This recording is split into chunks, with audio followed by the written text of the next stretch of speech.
What exactly is the true nature of the gap between the rich and the poor? This film delivers the perfect answer. Watch it carefully to the end, and it may change your life forever. While begging on the street, a black man accidentally bumps into a white man. He quickly apologizes while helping pick up the briefcase that fell to the ground, but his well-intentioned gesture only ends up frightening the man. The white man thinks he is being robbed and immediately begins shouting loudly for help. The black man has no bad intentions. He hurriedly forces a smile and explains that he only wants to return the briefcase, but the stubborn white man refuses to listen and loudly calls over a police officer patrolling the street. Aware of his status as a homeless man, he knows it will be nearly impossible to explain himself clearly. He quickly rushes into the building behind him hoping to hide. But no matter how he runs, jumps, or shows his agility, he ultimately cannot escape as more and more police arrive for backup. In the end, he chooses to stop resisting. At this moment, the homeless man has no idea that the gears of his fate have already begun to turn,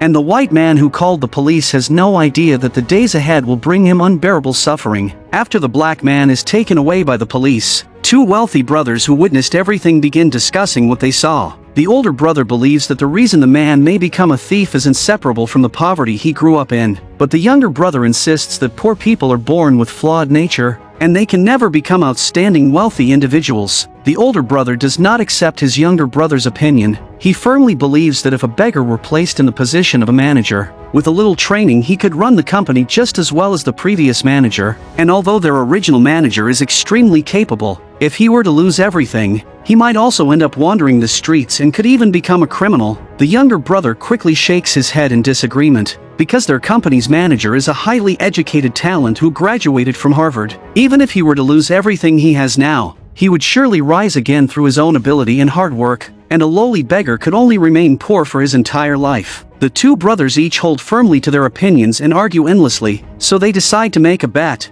letting the beggar and the manager exchange identities, with the wager set at $1, and it is this tiny $1 bet that completely changes the lives of both the beggar and the manager. Diciamo la solita somma? Perché no? The next day, the black man Billy is bailed out by someone who pays money for his release, just as he walks out of the police station completely confused. The two wealthy brothers appear in front of him. The older brother explains that after investigating the situation, they discovered Billy was indeed wrongfully accused yesterday. Now they intend to offer him some compensation and help. If Billy is willing, he will receive a job with an annual salary of $800,000, along with a luxury mansion and a car. He cannot believe his ears, let alone $800,000. Over the past few years he has not even seen $80. But then he thinks about it again. What does he really have to lose? So he readily agrees. The wealthy man then takes Billy to the manager's mansion and tells him to take a bath first and relax. Inside the enormous and luxurious bathroom,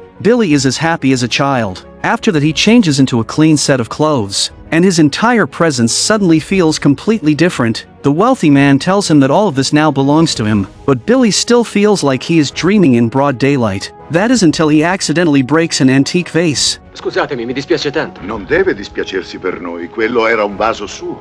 Era un vaso da 4 soldi, vero? Un falso, dico bene. Credo che lo abbiamo pagato $35.000.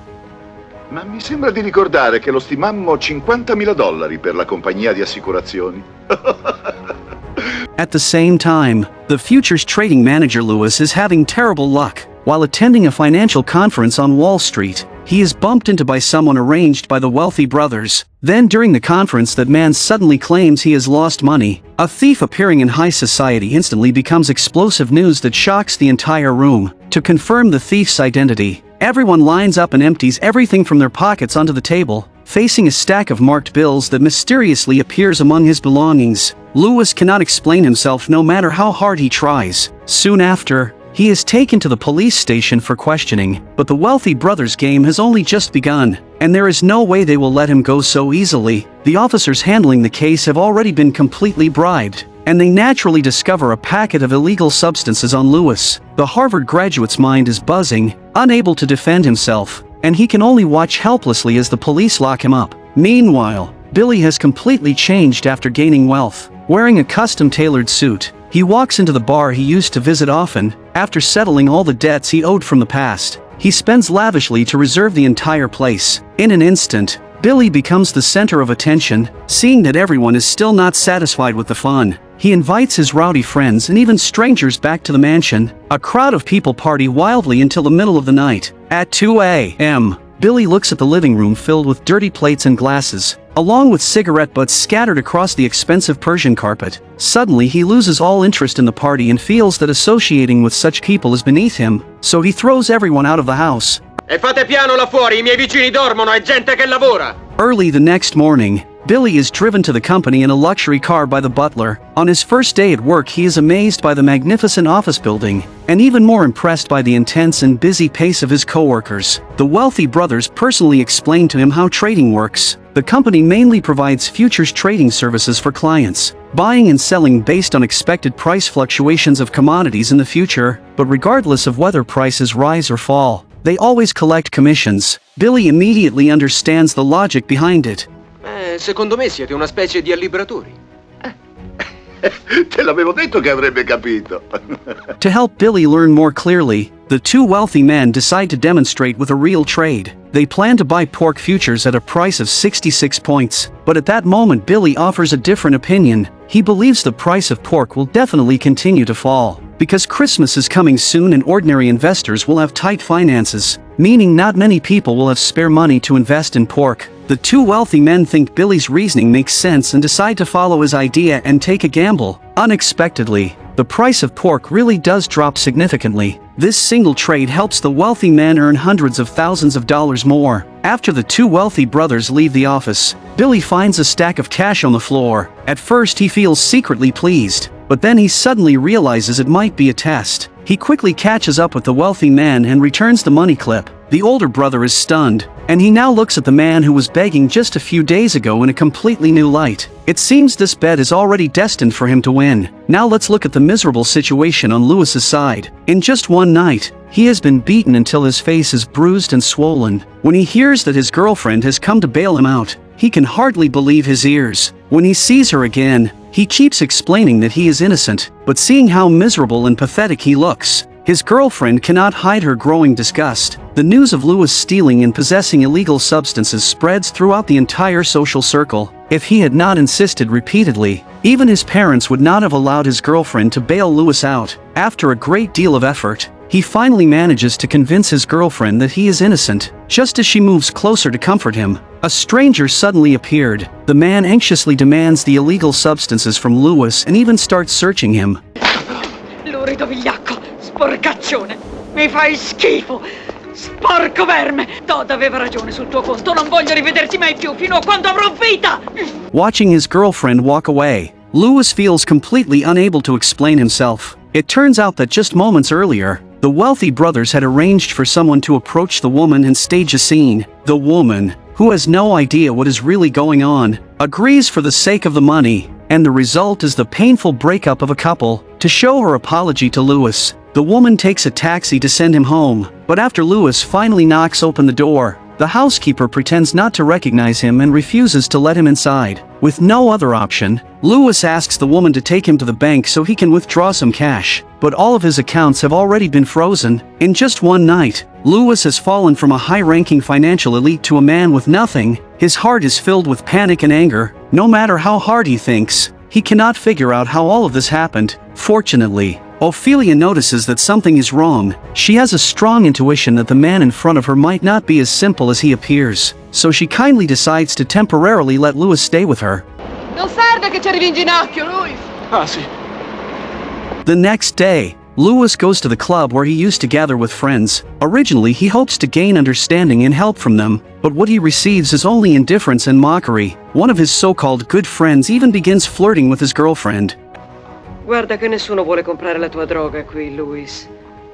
Perché non te ne vai e di corsa? At this moment, Lewis finally understands that in this world, there is no such thing as friendship that helps you in your darkest moment. What exists instead is cruel opportunism and naked self-interest. With nowhere left to go, he enters a pawn shop hoping to sell his luxury watch worth $5,000, but seeing his shabby appearance, the owner claims to suspect the watch is stolen and finally offers him only $50. Lewis walks alone through the cold rainy night, feeling completely defeated. At that moment he spots Billy, the man who has taken his place. Billy is sitting in a high-end restaurant, talking confidently with members of high society. while the two wealthy bosses sit beside him raising glasses. Looking at the life that once belonged to him, Lewis feels overwhelmed with mixed emotions. He cannot understand why fate is treating him this way, but he is certain that Billy must be connected to all of it. He wants revenge, and he is determined to get it. With icy rain mixing with the burning anger inside him, Lewis suddenly collapses from illness. Fortunately, Ophelia takes careful care of him,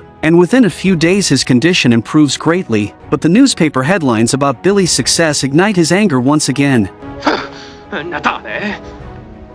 Gli farò uno di quei regali di Natale che non se ne dimenticherà mai. Soon after, he buys a gun from a flea market and disguises himself as Santa Claus to sneak into the company's Christmas party. Using his knowledge of the company, he secretly enters the office that once belonged to him and stuffs a pile of illegal items into the drawer. But at that moment Billy happens to return and witnesses everything. Lewis loudly calls for security, claiming he has caught Billy's wrongdoing. However, the first people to rush into the room are the two wealthy brothers. Lewis opens the drawer and shows the illegal items inside, looking exactly like a wronged child trying to complain, but the wealthy men choose to believe Billy's testimony instead. Seeing this, Lewis hurriedly pulls out his gun. Hai cercato di derubarmi. Mi mogli la droga, mi rubi la casa, la macchina, il posto. Io questo lo ammazzo, quanto è vero Dio! Ehi, senti amico, qui c'è stato un bel malinteso, ok? Io non c'entro niente con la tua casa, la tua auto, il tuo posto. Ti dispiace mettere via quella pistola? Chiedilo a Dio! Metti via quell'arma immediatamente, Winter. Sarai mica ammattito. At that moment several security guards rush into the room. Realizing the situation is turning against him, Lewis quickly attempts to escape. The wealthy man tells the guards not to chase him. Lewis roars wildly in the lobby like a man who has lost his mind. At this moment he finally understands that the so-called high society is filled with people far more corrupt than anyone else. By now the wealthy brothers' bet has finally reached its conclusion. The black man Billy has become a manager capable of running the company well, and the white man Lewis has completely lost his sanity, turning into someone who steals and robs and almost becomes a killer. The younger wealthy brother hands $1 to his older brother. However, they have no intention of inviting Lewis back, and they certainly do not plan to let Billy continue managing their company. Poor Billy and Lewis have essentially been ruined, but by coincidence, Billy happens to overhear their conversation. Only at this moment does he finally learn the truth. Billy rushes out of the building to find Lewis, but at that moment Lewis has already boarded a bus heading home. Billy quickly calls a taxi and begins chasing after him. When Lewis returns to his place, Ophelia is carefully decorating the Christmas tree. Lewis walks drunkenly into the bathroom. A few minutes later Billy arrives and tells Ophelia everything that happened tonight. The woman's intuition immediately tells her something is wrong, and the two of them kick open the door, but Lewis has already swallowed the illegal substances. Fortunately the rescue comes quickly enough to save his life. The next day he slowly regains consciousness, and Billy tells him the entire story. Only then does Lewis finally understand that his fate has been used as nothing more than a bet. Even more infuriating is that the wager was only a single dollar. He angrily wipes down a shotgun, preparing to take revenge, but Billy immediately pours cold water on his plan. There are many ways to defeat a rich man, and killing him directly is not the best choice. Turning him into a poor man is far better. The two quickly reach an agreement and form an alliance for revenge. At that moment a news report appears on television. Ophelia immediately recognizes the man on the screen as the one who once paid her to act in that staged scene. It turns out he is the captain of a security company, and he has secretly been helping the wealthy brothers all along. Lewis suddenly understands their entire scheme. He recalls that the wealthy brothers are planning to monopolize the frozen orange market, and the annual agricultural report will be released on New Year's Day. This report will reveal the orange harvest yield, which will directly affect the future's price of frozen orange juice. Since the person escorting the report has already been bribed by the wealthy man, they must have obtained the inside information in advance. If they want to bring the wealthy brothers down now, they must start with the report being transported by the security company, so the group begins to act separately. Billy secretly listens to a conversation between the wealthy man and the security captain at the company, learning the exact time and location of their shady exchange. After that, the group disguises themselves as foreign tourists and secretly sneaks into the escort vehicle, with Ophelia using her charm as a distraction. Billy, disguised as a local native, successfully switches the report. To cover up the truth, they simply knock the escort unconscious. Billy then impersonates the security captain once again and hands the swapped fake report to the two wealthy men in a dim parking garage. After completing all of this, The four of them convert all their assets into cash and buy frozen orange futures with everything they have, waiting to wipe out the wealthy brothers in the national trading market. The next day the wealthy brothers remain completely unaware of the trap, believing that this year's orange harvest will be extremely low. Before the market opens, they instruct their traders to buy oranges at any cost no matter how high the price goes. As soon as the opening bell rings, their trader shouts out a high bid of 102. The entire market instantly erupts into chaos. Everyone assumes the wealthy brothers are attempting to monopolize the orange market, and traders begin chasing the rising price frantically. The price of frozen orange juice futures skyrockets all the way to 142. Lewis realizes the moment has arrived, and he and Billy begin selling in massive quantities. As they keep selling more and more, the price begins to collapse sharply. The more they sell, the faster and lower the price drops. Inside the VIP room, the two wealthy men suddenly realize they must have been deceived and rush into the trading floor demanding their traders start selling immediately. But by then it is already too late. At that same moment the television stations released the official agricultural report. Although the main orange-producing regions experienced storms, overall the harvest has not been significantly affected. This news hits the market like a hammer for those holding contracts. Traders begin dumping their positions desperately, and the price of frozen orange juice falls faster and faster. 5 minutes before the market closes, Lewis seizes the opportunity and begins buying again in large quantities with Billy. In the end the price of frozen orange juice crashes from the peak of 142 all the way down to 29. Only then do the two men realize they have made an enormous fortune. At the same time, the frozen orange contracts held by the wealthy brothers cannot be sold in time, and because they used massive leverage, they lose $390 million in just 1 hour. The exchange forces their positions to be liquidated and freezes all their assets. The once arrogant wealthy men are suddenly reduced to poverty, and with that, the story comes to an end. Now do you still believe that wealth and poverty are only related to effort and hard work? I am a movie enthusiast. Thank you for watching, and see you next time.